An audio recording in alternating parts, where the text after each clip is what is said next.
So a lot of people ask me how I managed to get such a big collection going. And what I decided to do today was come in here and give you 5 strategies, 5 real-life tips and tricks that you can use to build a bigger collection with less money. Here we go.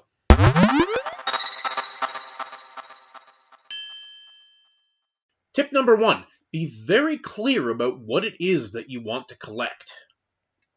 So many people start out collecting, and this is for you. This video can apply to brand new collectors, people who are just entering the hobby, and it can also apply to people who have been doing this for a long time. You need to decide what it is that is the reason why you started collecting and what you hope to get out of your collection long term.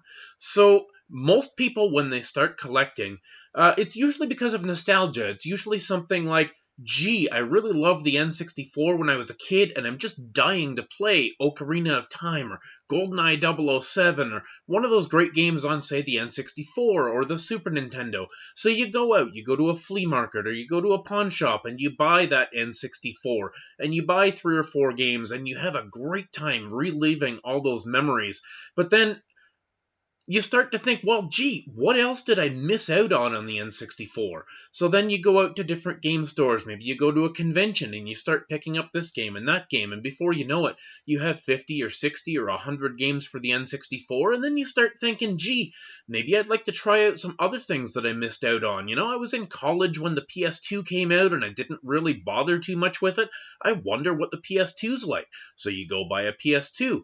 That leads to a Dreamcast. That leads to a PS3 and a PS4, and before you know it, you've got 25 different systems, and you've got 3 or 4 or 500 games, and really, you're at a point where you don't exactly know what to do with yourself and what to do with this collection. The collection is probably a hodgepodge of things that you picked up for free, things that might have looked interesting on the shelf, or things that you picked up really cheap, at conventions or things like that for $2 or $3 or $5 or $10 that you thought might be interesting. But now you get to the place where you think, I'm never going to play all these games. So then you have to start figuring out how to address your backlog, and we are going to do a 5 strategies for addressing your backlog video in a couple of days here. So absolutely subscribe, hit that subscribe button, hit the like button down below. It helps me out a ton. If you like this kind of videos, let me know. But anyway, being clear about what you want to collect means setting some strategies in terms of what is it about video games that makes you happy? Identifying that thing, whether it's the N64, as we mentioned before, or whether it's early 3D gaming, or whether it's certain franchises or certain genres like JRPGs or racing games. You need to kind of narrow that down in your head, because before too long, it is really easy to fill shelves like you see here with all kinds of games that you're never going to play. And a lot of these games, contrary to popular opinion, are not going to go up in value, at least not significantly. So a lot of people think, oh, I'll buy it, I'll hang on to it for 25 years, and I'll sell it and put my kids through college or something. And you know what? Sometimes that works out if you're buying the right games, but all too often, too many people end up with shelves full of shovelware that they picked up at yard sales and flea markets and things like that, and they end up feeling overwhelmed. So that takes us to our next tip here. For our next tip, you need to learn to set goals and priorities before you go shopping.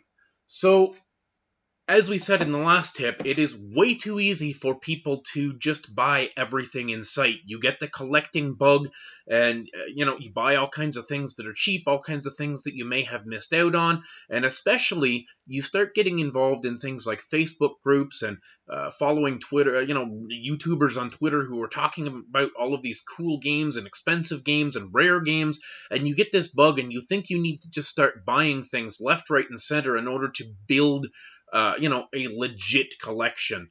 And the most important thing to understand about collecting is that it's about you. It is about you. It is not about what somebody else says is cool. So you need to set goals and priorities for your collection that make sense for your gaming style and for the things that you want to see around you on the shelves in your living room or your game room. So you need to decide, what are your favorite systems to collect for? What systems speak to you on an emotional level. For me, it's mostly Nintendo, although I do love certain other, I've got all kinds of stuff. I've got Xbox and Xbox One and Xbox 360, PS2, PS3, PS1, Dreamcast, whatever. But I have started to reduce some of those collections. I actually recently sold, and I'll link to a video up here, where I sold about 120 games, or rather traded them in, and got a brand new Animal Crossing Switch for basically free. I mean, I did pay for a lot of those games, but a lot of those games were $2 and $3 games that I picked up at thrift stores and that sort of thing. So I don't really feel like I lost anything, but I certainly feel like I gained something valuable in getting that Nintendo Switch. So watch what you're doing when you're out there buying. You've got to set goals. You've got to say, okay, I absolutely love XYZ genre or XYZ franchise. If it's Resident Evil, I've got to get all the games that I can possibly play in the Resident Evil franchise. If it's Final Fantasy, if it's the Tales of series, if it's the Ys series, whatever it is that spoke to you back in the day or that speaks to you now, those are the things you need to collect. And you need to build a collection that represents who you are, so that when another gamer comes in and looks at your collection, he can say, yeah, I get this guy's vibe. I know what he's all about instantly just by looking at this collection. And that's really what you want to go for. You want to have a collection that speaks to you on an emotional level. So let's move on to tip number 3. Devoting time will save you money. Time is literally money, especially when it comes to collecting.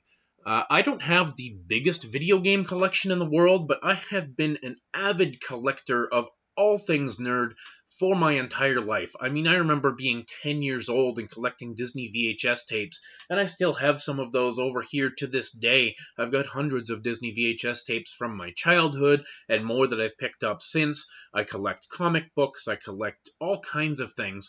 And what I have learned from my time as a collector over the last 30 plus years is that investing time always pays off.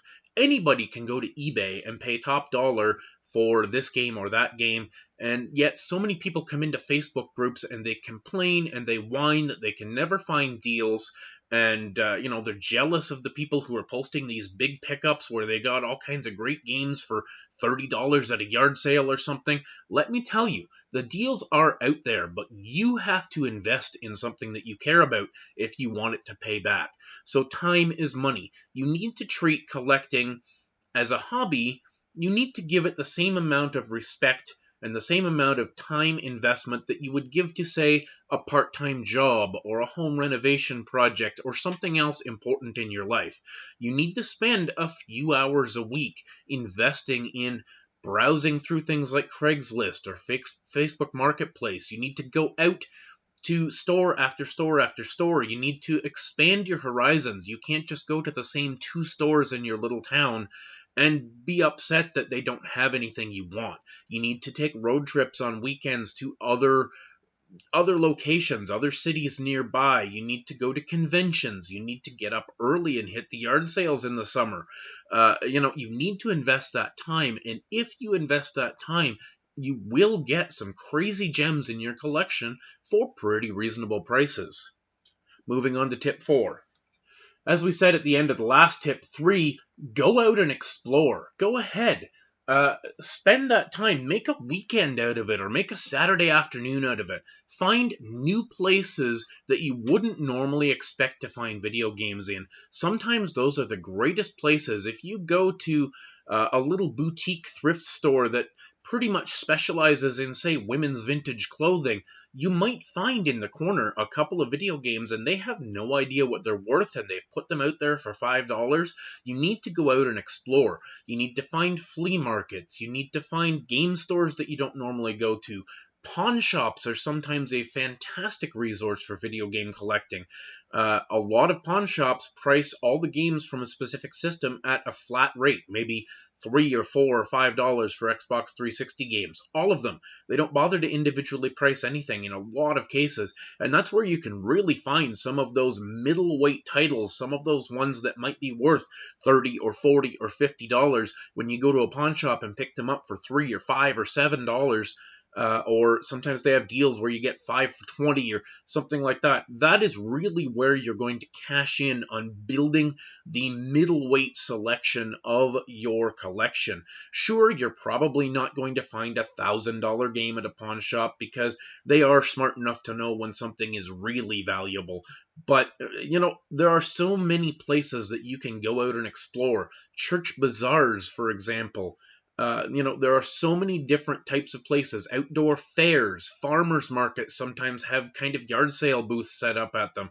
So take that time, take a Saturday afternoon, take your girlfriend or your wife, go to a neighboring town and find out what there is out there for you to collect.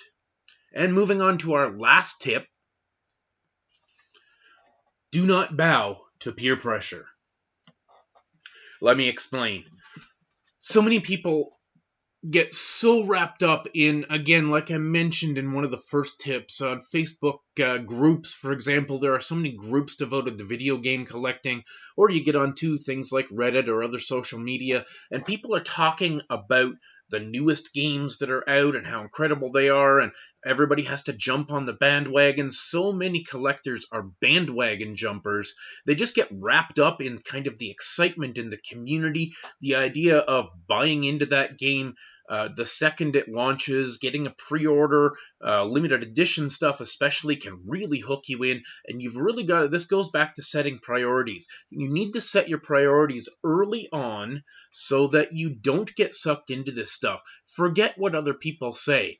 Buy the games that you are going to enjoy playing, or the things that mean something to you on an emotional level that you want to display for your friends and family so that they know something about you by looking at your shelves. So I should mention there are some collectors out there who want to go for complete sets on XYZ console. I know it's pretty popular right now to try and have complete sets of the Wii U and the GameCube because both of those are semi-approachable. It's also pretty popular to go for complete sets of the original Xbox, the Sega Saturn, although that's very expensive. The Dreamcast, pretty expensive too. But some of those systems are popular for people to go for complete sets on, but you need to decide early on whether you're that kind of person, because if you are not a complete set sort of person, you do not want to buy games that you are not going to play, or at least not going to enjoy owning. If you don't care about the item, you really shouldn't buy it. But like I say, forget what other people say. You don't need to play Among Us just because everybody else is. You don't need to play Fortnite just because everybody else is. Play the games that you like. I'm a weirdo. For a 42-year-old guy, I like things like farming sims. I love the heck out of Animal Crossing. I'm playing Story of Seasons, Pioneers of Olive Town right now. I like a lot of other sim-type games. I'm not as focused on the high action stuff. I do love JRPGs, especially turn-based JRPGs, or